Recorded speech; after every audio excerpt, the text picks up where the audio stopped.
Hello, everyone. Welcome to ESCism, your escapism to Eurovision. Now, today we're going to do something that's slightly different. We're going to do some Eurovision 2025 predictions a year in advance. Now, as you can see on screen, this is who I'm stealing the idea off, technically, but this is the person that came up with the idea. It's ESC Tom. He has their own YouTube channel, so you can go check it out. I'll put the link in the description if you want to check them out. Does a lot of quality content. But we're going to do predictions, same as what Tom's got here, with the host city, the competing countries, if the Netherlands will be there, if Monaco will be there, etc. Now, host city, Tom has Zurich. I want Lucerne, and Lucerne doesn't have a venue big enough for Eurovision, so it's not possible. But I just want to hear people say Lucerne because I love the name Lucerne. No, going away from that, I think it's probably going to be Geneva this year. The reason why I think it'll probably be Geneva is that's the EBU's home ground. The EBU headquarters is in Geneva. And I think they want to be at full strength to try and win the trust back. And having the headquarters literally, well, not basically across the street, but basically a bus ride away would be useful. You will be at your full strength. You've got your full team. You've got your full backing on your back door. I think that'd be very useful for the EBU. Now, the only issue with that is if it goes south like it did in 2024, having your headquarters at your doorstep, not good. Now, I guess Switzerland is a small country, so with everyone being in Switzerland anyways, would it make a difference if you're in Bern or another place? Probably not. So I think Geneva is probably going to be the best place. I think it's going to probably be the place. Tom's next question is competing countries. Now, I believe we had... Let me work this out. I think we had 16, 15 in the semi-finals. That's 31. I think we had 37 this year. I could be wrong. I think it was 37. I think we would probably have 38. The additional country being potentially either Kosovo. They're currently seeking EBU membership. I don't think it'll be Monaco like Tom had. I honestly think Kosovo is more likely, although that brings some issues with like delegations of Serbia and other delegations which currently do not recognise Kosovo, or North Macedonia.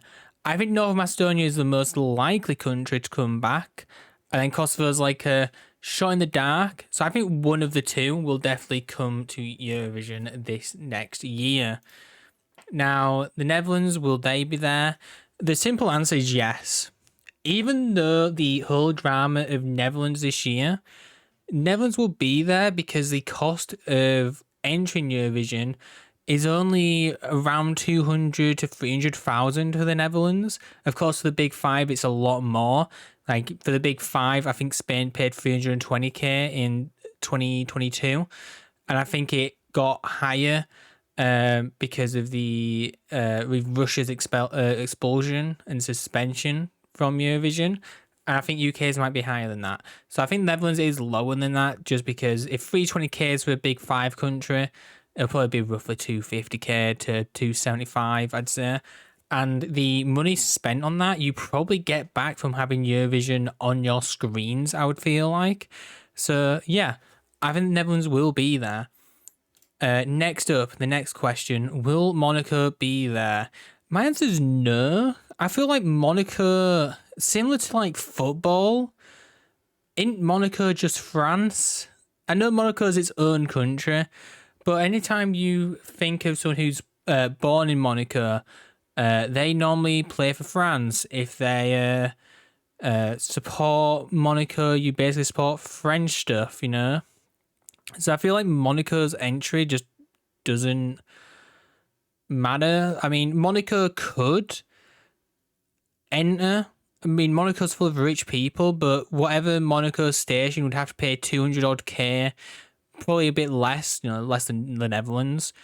And I don't think they'd maybe get that money back, because I don't think the Monaco's big enough to get that money back. So, although they are rich, so they might make it as like a losing money sort of thing. I don't think they'll be there. Next up is, will Romania be there? I don't think so. I think Romania are wanting to take a long ass break. The reason for that is some poor results. To be fair, Romania's production and support, I think, on the previous artist has been very poor. I think Romania's had some very good songs, but it's just not had the right production, right staging, right choreography for the songs themselves. And yeah, I'm a bit disappointed with Romania the past few years. I think Romania could have done a lot better if they just got behind them more. So it's not even, I don't think it's mainly the artist's fault that Romania hasn't done well. But next up, here we go. Televote winner, Ireland. I'm going to say this now. Ireland is not going to win the televote in the next 20 years. Ireland, to me, they struck, I would say, gold this year with Bambi Fug. And I spoke about this in my Bambi Fug video, where broadcasters and participants and artists should learn from Bambi Fug. The national final performance, Bambi Fug, the song was great. Again, song was amazing, but the performance wasn't there. And I have a feeling with how the Irish national selection is that a lot more people are going to be interested this year in watching it because of Ireland's performance. And they're going to vote in whatever the best performance / song combination is at the national finals. And that's going to lead to its downfall if that song is just not going to get upgraded enough with the Eurovision staging.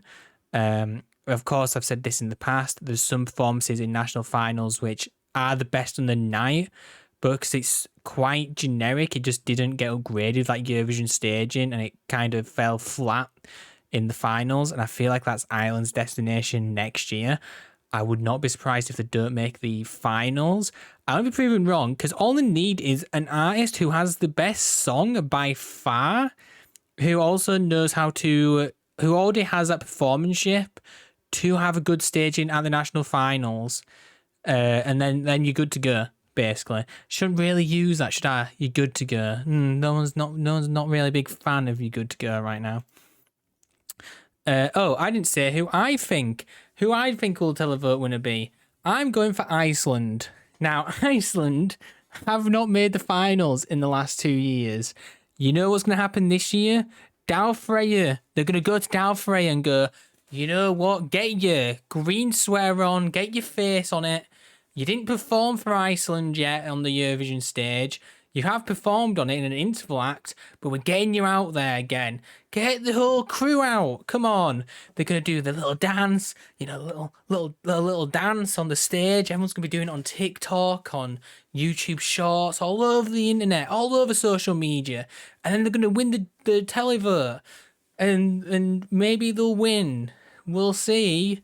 The jury winner, Tom here's Italy, which is always a good shout. Italy's national finals, how they do that is very good to finding artists. They have like this massive competition, same as Sweden. And I think putting money on, if Eurovision 2025 odds came out now, putting money on Italy or Sweden winning the jury vote is always a very good bet, in my opinion, every year. Who do I think will be the jury winner? It's kind of difficult to say because whereas Italy and Sweden are good shouts always, I think that juries may vibe with, what country am I going with and what made up reason am I going to go for?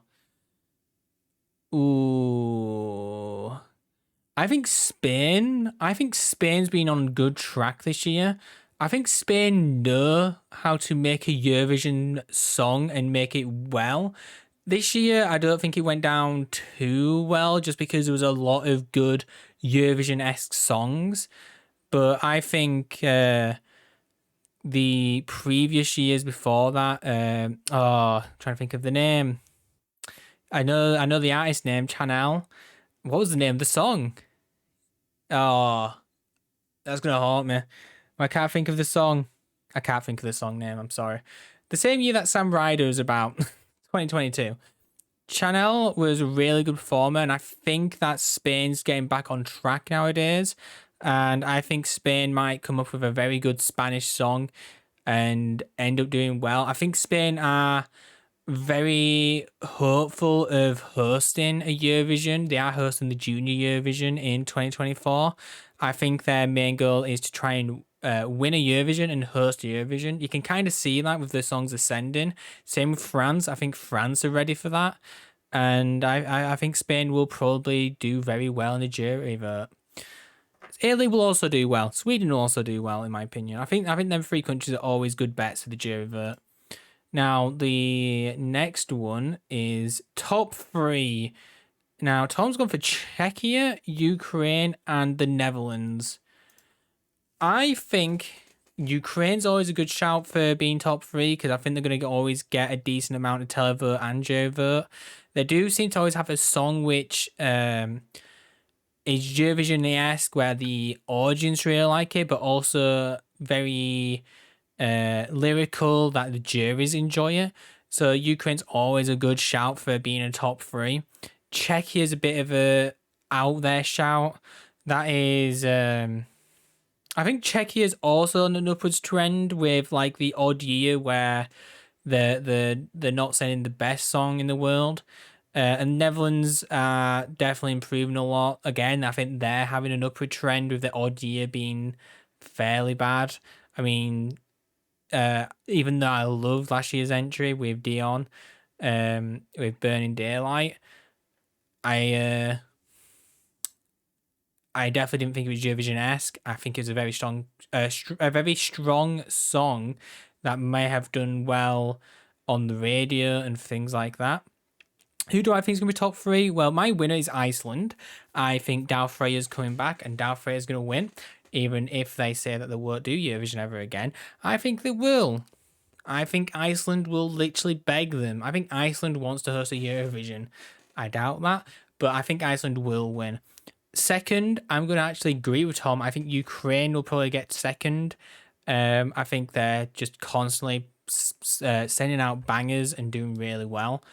And I think third, I think I'm probably going to go for Spain. So an interesting lineup of Iceland, Ukraine, and Spain. Yeah. Yeah, I think that's a very strong lineup. Now, there's just some questions here. Will Denmark qualify? I think that Denmark, are on a 3-year non-qualifying streak. I think Denmark, to be fair, to qualify, you just need to beat 5 acts. The odds are in your favour. Like 2/3 of the countries qualify.